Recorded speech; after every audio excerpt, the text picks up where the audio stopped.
aujourd'hui on parle de Player One d'Ernest Cline. Il fait 624 pages en poche, donc voici à quoi il ressemble en plus.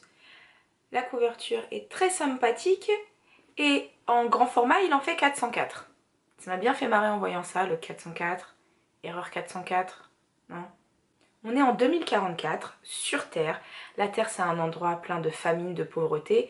Comme dans la plupart des livres qui parlent du futur, effectivement la Terre elle est en bien mauvais état. Et les gens vivent dans l'oasis. Donc l'oasis c'est une sorte de réalité virtuelle, mais qui est devenue la réalité. Par exemple, les adolescents vont en cours dans l'oasis et plus en cours dans des universités physiques. À un moment, il fallait bien que ça arrive, le créateur meurt et laisse derrière lui un gros héritage.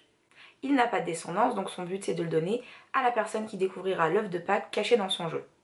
Il va falloir résoudre plein d'énigmes pour arriver à cet œuf de Pâques et réussir à le résoudre. Le créateur a grandi dans les années 80 et donc c'est des milliards de références aux années 80 qu'on retrouve dans ce livre. Le personnage principal c'est Wade Watts, déjà on en parle de son nom. WW pour moi c'est un nom de super-héros. Quand les personnes ont leurs deux initiales qui sont la même lettre, c'est des super-héros. Dont le surnom est Parzival, donc Perceval dans le jeu, qui va tenter de le découvrir. Wade connaît toute la vie de James Halliday et beaucoup, je vais même dire quasiment toutes les références des années 80, que ce soit des jeux, que ce soit des films ou des parties de la vie du créateur. Alors on pourrait croire qu'il faut absolument être un gamer ou être né dans les années 80 pour aimer ce livre. Alors oui, effectivement moi j'ai adoré le côté référence, le côté un petit peu on se retrouve dans notre enfance avec les jeux, les films de l'époque.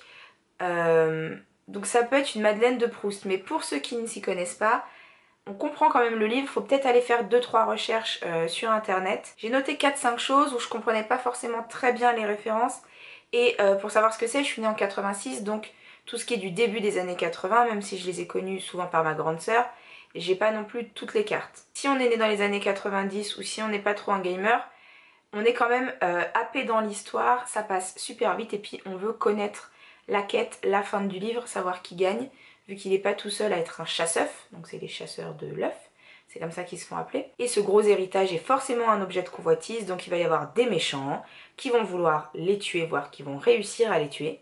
Et beaucoup de suspense, même si la fin est plus ou moins prévisible. Pour une fois, ce que j'ai préféré dans le livre, c'est pas les personnages. Ouh, ça leur fait. C'est surtout l'histoire et ses références.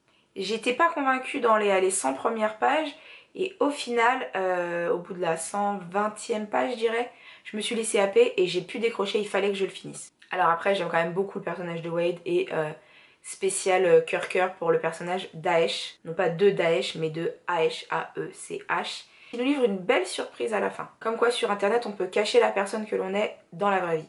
C'est tout ce que je vais vous dire sur ce livre parce que sinon j'aurais peur de spoiler l'histoire ou la fin. Tous les livres sont pas forcément du même style, mais ça reflète mes lectures.